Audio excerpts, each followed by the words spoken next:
Hello, everybody. Welcome back to Operator Syndrome. I'm Patrick here with Steve. Uh, we decided that we're going to stop beating up on the SEAL teams today, and instead, we're going to get back to our personal stories, our personal journeys. Today, we're going to focus on Steve and his experience at Buds. I think you said you were Buds class. Did you say 148? 140. I started with 149 and 149. graduated with 150. Okay, 150. That's a nice number. Yeah, It looks nice on a plaque or something like that. that's So right. so we'll do that.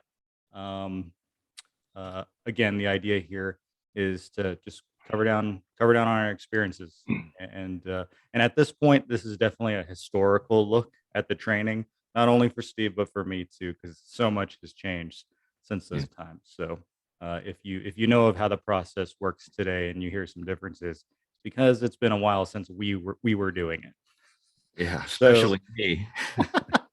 so Steve, let's get into it. I think where we All right. left off, you graduated basic or boot, you guys call it boot camp. And you end up in Coronado.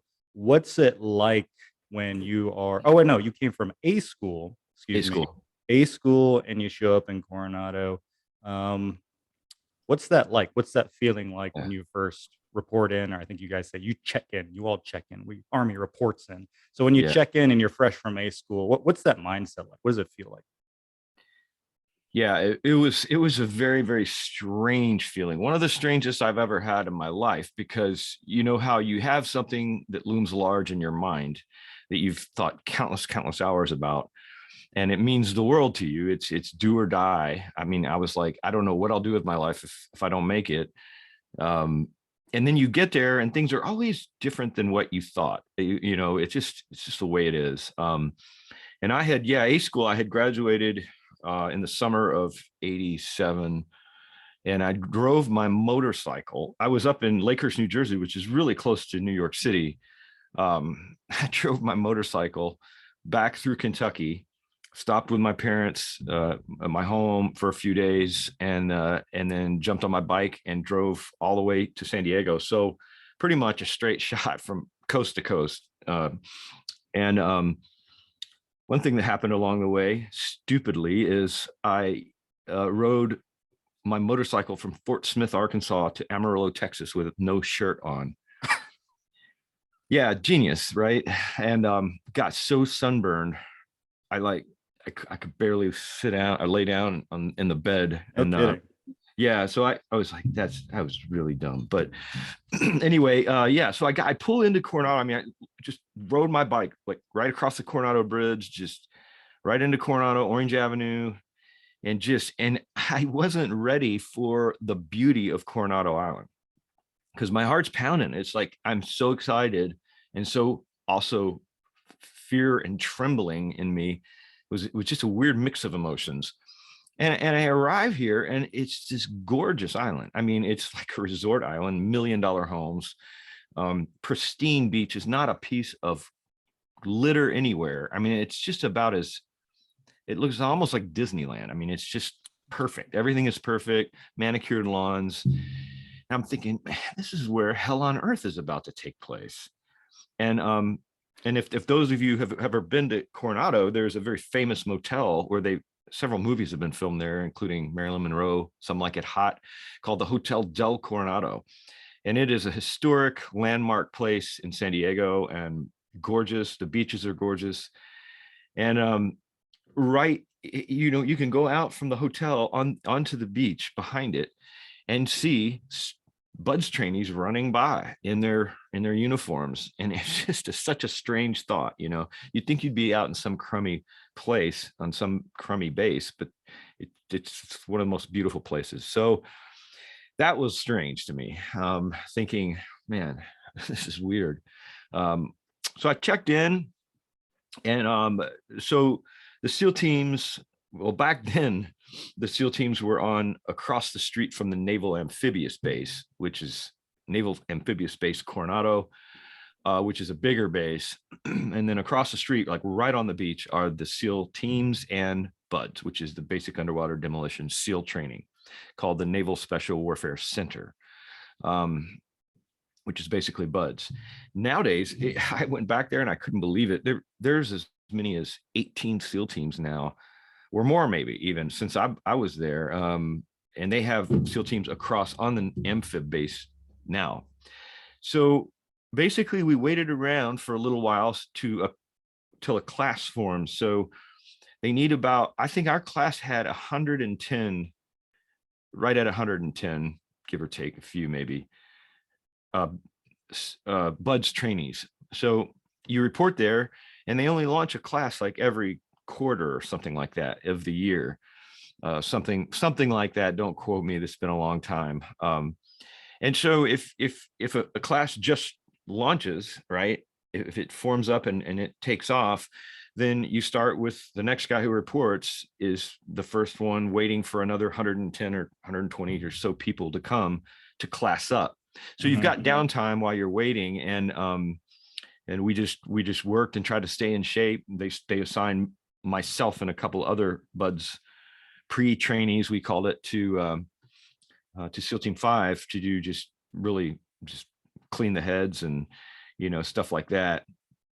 But it was cool because they did give us some knowledge. They didn't totally ignore us and treat us like jerks. They were fully qualified SEALs. They weren't instructors, so they had a little bit of mercy, but they also gave us our fair share of grief, knowing we were headed there. Right. But I learned a lot from some of those guys. One of my buddies who just made it through buds, I was just like, oh my gosh, the worship the ground the sky walks on. And he didn't have his trident yet. His name is Dave Rogers. And he was really a good guy. He just took me under his wing and said, man, let me just tell you everything I did to get by in buds. And I just like hung on every word of his. I could probably recite it back even today. And he really did give me some phenomenally good advice. What do you say? Well, he said one thing he did, and this is a known thing nowadays. I mean, I even wrote a short little book. It's just an ebook called Surviving Buds, and just my mental game for getting through it. And one of the things is just do not look at the big picture. Don't look down. It's 6 months long. I mean, it is 6 months of getting your teeth kicked in. It's a really long boot camp. I mean, just to be a boot camp. Now, I mean, once you graduate and report to a SEAL, well, you go to airborne school after buds, and then you go to your SEAL team and do another year or more of really advanced training before you ever get qualified as a SEAL. So it's a long road, really. But he said, don't just focus on one meal at a time. So you eat breakfast and just try to make it to lunch. You get to lunch, just try to make it to dinner. Don't start thinking about 6 months from now, because it's just overwhelming. And I think the guys that did start to let their minds slip in that direction just got panicky and overwhelmed and threw in the towel. So that was one thing. I remember him saying, Hell Week is the big one. If you can make it to Hell Week, the vast majority of guys make it on through buds. So that was that 1 week, the fourth week in training in first phase, where I'll talk about that in a bit. But he said during Hell Week, he said, you need to get some guys who are friends of yours. You need to have a network of support, because if you're a lone ranger, not a ranger, but You wish. I only wish, man. Yeah. So don't be a cowboy, because they're doing something systematic in buds training, like all special forces units, or special ops units, I should say. And that is to teach you teamwork and to teach you we don't need hot shots. We don't need heroes. We need team guys. And they kick that into us. You work as a team on several levels, but in buds, it was divided around the boat crew level. So Dave told me, get close to some guys who you can count on and have their backs, and they'll have your back. And I swear, Kevin, my friend Kevin James, who was a dev group operator, master chief, he did his whole career in the SEALs, was my best friend in buds. And I couldn't have done it without Kevin. And I think he probably feels the same way about me, because we both had the deer in the headlights during Hell Week, when we looked at each other like, I don't know if this is for me. Mm-hmm. And the other one would kind of smack the crap out of the other one and say, wake up, man, don't do this to me, don't quit on me. And it was partly because we knew we couldn't do it without the other one. It was like, if you quit on me, I'm probably going to quit. And so that was super important. A couple other things he would say, just like, mental games to play with yourself. He said, when you're, I mean, he would say some goofy stuff, but it actually kind of was profoundly true. Like, remember, pain is nothing but intense pleasure, stuff like that. And I know that sounds like ridiculous, but I would try to think of stupid games like that to play with myself through the training, so to where I just lightened it up and tried to keep my sense of humor, which is another important thing. It's hard to do, and you can't always do it, but that if you can at least just laugh at yourself and laugh at the whole game, it makes it a lot easier. I mean, you're not going to laugh, you're not going to be frivolous in a serious situation, but you can, what I mean, just having a Yeah, I'd like to to to dig into that one a little bit because I can remember first off those first two. I absolutely like look at your closest target and focus on that and executing that and building that network, being a team player, helping others, putting others first, and that's how you do it. You put others first, and they're like, okay, this you prove yourself to them, and then they look out for you, likewise. And then the people who don't work that way, you see it, and it's very obvious. But that one, a lot of people talk about that, and I'm sure we're going to talk about those two endlessly. But that last one about pain being, how'd you phrase it? What was that? How'd you phrase that again? yeah, he said pain is nothing but intense pleasure. I can almost remember the moment where I'm I can almost remember the moment, maybe not the exact moment, but the mindset change where at a certain point, you're beaten so badly, right? Like you're just in such pain that Right. let's say they're exercising you. For those who weren't in the military, I'd use terminology like they'd smoke you, right, or you get beaten. There's not a lot of language that the military used to describe just endless exercise, essentially. And at a I can still remember the moment where it's like there's a moment where you're feeling sorry for yourself and you're in pain, and you always reach um, this point where your muscles just don't work anymore. Yeah. They don't work and it hurts, Mhm. and you can feel helpless. But there's like a mindset shift eventually where you're like, oh wait a second, this is like the fifth time this has happened today, Yeah. and I recover every time. And then they beat Yeah. me back to this point, but I get here every time. So Mhm. this won't kill me. This just hurts. And That's then you're in your head and you're just thinking about you actually get to a point where I don't know if I describe it that way yeah. Yeah. as any type of pleasure, but you definitely do get to a point where you think about the pain in a different way. Yeah. You process it differently. You're like, this is just my body saying that I've gone too far, but I'm not going to die from this. And That's and right. that's just that point is just an interesting point because I can remember I can just picture being in a Yeah. push-up position with my arms locked out because I just can't go up and down anymore, Mhm. and everybody's groaning, Yep. everybody's groaning, and they're screaming, and you're just like, I'm just Yeah. this is just pain. It's Yeah. just pain. This isn't something that's going to defeat me. Yeah, that was a huge one. And the instructors told us at day one, we are going to push you 10 times beyond what you think is humanly possible. And they did it, by golly. And part of it is learning, yeah, just that very lesson, learning that you can take way more punishment than you think. And even to this day, I know that the hurt is not going to it's not going to kill me. I can keep going and I can keep pushing it harder and harder and harder. And one of the things about buds that's ridiculously hard.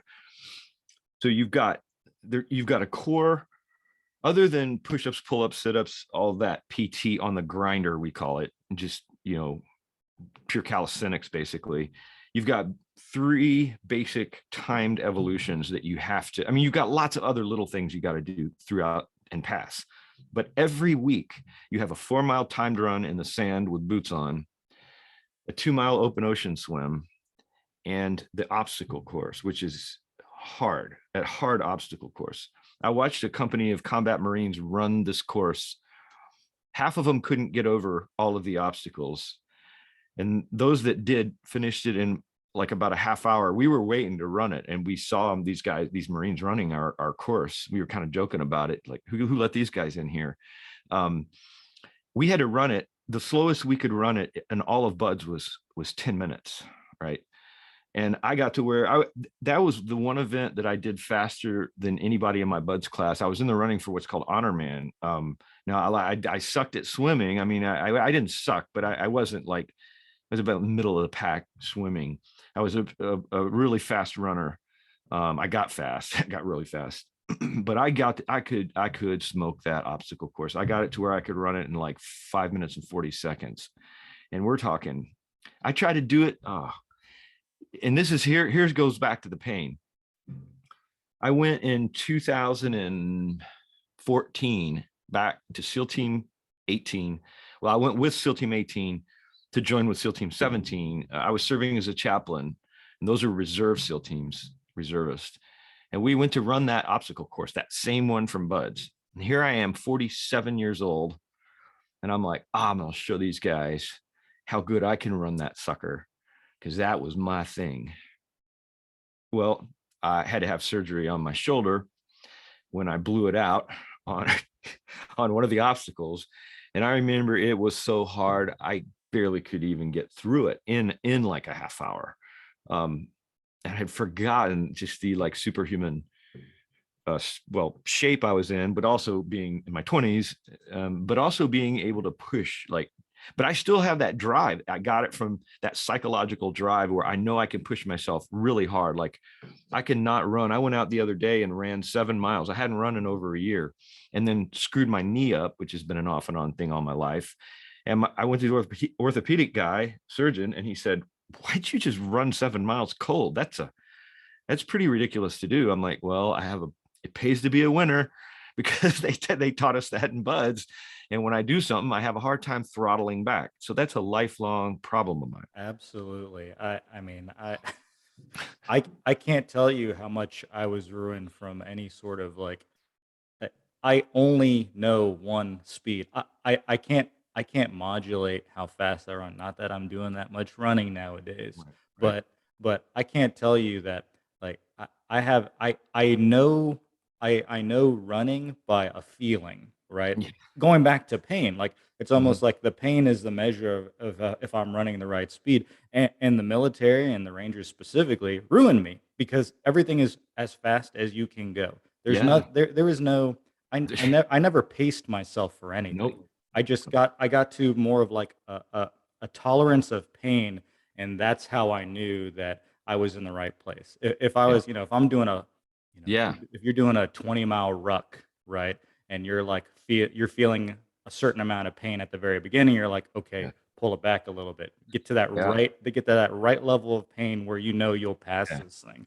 Never did I look at my Casio to be like, okay, I'm doing a 10, I don't know what the pace, whatever the pace is, I'm doing that pace and I'm going to be good to go. Never. I never did No, that. exactly. Yeah. The instructors would always say, get out of your comfort zone. You better not be in your comfort zone, meaning you're just cruising along. And when, as I think about it, to get to that level of operation and being able to push yourself that hard, that's why you have to go to something like Buds or Ranger, because you've got to have, you'll never push yourself that hard. You got to have other people that are going to push you, because you feel it's so wrong. I shouldn't be hurting this bad. And they're going to say, well, get used to it. And one of the ways they did that at Buds too is with the timed runs, the obstacle courses, and the timed ocean swims. Not only did you have a minimum time you had to make, and it starts the easiest in first phase, and then so back to Buds, there's 3 phases: first, second, and third. And not only do you have a minimum, but once you meet the minimum, you have now a personal time that you have to beat next run. So think about this. Like, let's say, you run 24 minutes on a 4-mile timed run in sand, in boots, which isn't easy. It's not like running on a track with shorts and track shoes. say you run 24 minutes. Now, the next run next week has to be 23 something or faster. And the next week and the next week for 26 weeks, you've got to get faster and faster and faster at everything. So you can't, there is no pacing yourself. It's just all out every run. And that was kind of the genius of making you push yourself harder, because you learn. I remember the first day of training when we went on a conditioning run, and I had been training hard for this thing. And the first thing they're going to do is just show you how ridiculously impossible they can make it. And so these hotshot instructors who are in really good shape just take off. I mean, just take off. They say, keep up with us. And I mean, we spread out. We had a couple of like collegiate runners that kept up with them barely. And then the rest of us were just like a gaggle. We probably spread out over a mile back, because I mean, just some guys were just terrible runners. And I was middle of the pack running, but when I finished buds, I was faster. But so you had to get faster every time, and there was really no way to coast. I think that's and I'm thinking from other folks I've talked to and other selection processes that I've been exposed to, I can't think of many where that work that way. I can't think of, everyone has their gates that you have to pass, but I can't think of any where they then increase the standard with the I think it's unique in how many times you're evaluated that way Yeah, on these physical gates, and that the times decrease. I can't It's been a while. I can't remember anything like that when I went to RIP. Of course, I yeah, can't speak to RAS, the current program, but yeah, but and if I'm thinking about anything else, it's all there's a standard and you meet it, you retest it, and once you're done, you kind of move on. You kind of yeah, right, move on from it, right? So like yeah, at the point where in the Ranger Regiment or I won't even speak to it, but like there's something they want you to pass. yeah, You do at the point they decide you need to pass it, you either yeah, pass it or you didn't pass it. Maybe you get a chance to retest right, whatever that gate is, but then that's it. At no time do I remember a PT test at the beginning on day one. There's always a PT test day one, a PT test, and then a week later doing the PT test, but then having to score better than you did before. So yeah, that's something interesting, and I think unique to Buds. yeah, And I like that. I actually like that idea. yeah. It's borderline sadistic, but it makes for some serious performers if you can make it through 26 weeks of that. I think that the PJs have a similar system. They have I'm something not like a that. I think they have something like that, but I don't quote me on that. So I may be wrong, but yeah, anyway, it's ridiculous. So first phase starts out, and it's what's called physical phase. And all it is the instructors pounding the living crap out of you every day to see if you'll quit. And to put it in perspective, I've used this analogy because it kind of helps people. So when buds, we had to run everywhere. There's no walking, no marching. It was run. It wasn't a fast run, but it was running. It was jogging, and depending on where we were going, by to whom we were passing, we would gear it up or gear it down. And our barracks was a mile from the chow hall, and so we had to run a mile to chow and a mile back to the barracks 3 times a day. So that's 6 miles a day just going to eat and back, right? Not considering conditioning runs, not considering 4 mile timed runs, not considering running all the way to the next evolution, which who knows how many miles that was. But I mean, there were days where we would run. Well, there was a day, I mean, up to 20 miles, depending on how many evolutions we had. So it's like, that's kind of a freak amount of running. And then swimming and being in the cold water. They use cold water to make most people quit. I would say that's the single factor, is just being so freaking cold. You just cannot get warm. Your body is saying this is so wrong. You I remember I remember they in Hell Week. I'll get to Hell Week, but one of the things I remember hearing, we were on a steel pier. a pier that literally is made of steel and floating. It was a floating pier, and it was ventilated too. It had like, like a bridge that you can see through it. It had like, it's grated or something. Right. And we were laying on it at night, getting sprayed with a hose. Um, and after we had been in the ocean until we were borderline hypothermic, and then here's what was sick. They would get you into where you're almost ready to hype out, and they knew they couldn't hype them. That would kill you if they kept you in long enough, from hypothermia. So they get you right on the edge, and they had charts and everything to see how, depending on the water temp, and they pull you out right when you're starting to just shake uncontrollably. I mean, your teeth are literally shattering, and then drop you for push-ups, flutter kicks, pull-ups, to warm you back up and get your core warmed back up, and then back in the water till you're chattering, and then back out, and then warm you back up. And they would do that not only all night long, like all week long with no sleep. And that was Hell Week. So Hell Week starts on Sunday night. It's the 4th week of first phase. And people have already quit. I mean, people start quitting on day 1. But by the time you get to Hell Week, I think we had about, I think we were down to about 80 from 110 when we started Hell Week. And when we got out of Hell Week, we had 20 or 21 or 22 originals. So now out of 110 from just 4 weeks ahead, we're down to 20 guys. And Hell Week starts on Sunday night, and it's coming. I mean, you've been all weekend. That's all you can think about is Hell Week is starting on Sunday night. And we knew it was going to start on Sunday night. We didn't know exactly when, but we knew the hammer is going to fall that night. So think about this. You think you're sleeping too good on Saturday night? Oh, way. No, you can barely even sleep. You're tossing and turning, you're freaking out. You're thinking, oh, what have I done? So, and then guess what? All day Sunday, you're stressing all day because it's going to happen, and you got to run to chow. It's not like you're just completely relaxed in a lazy boy. I mean, you're doing stuff. You're getting your room ready for the inspections, which are just going to be a big pound session.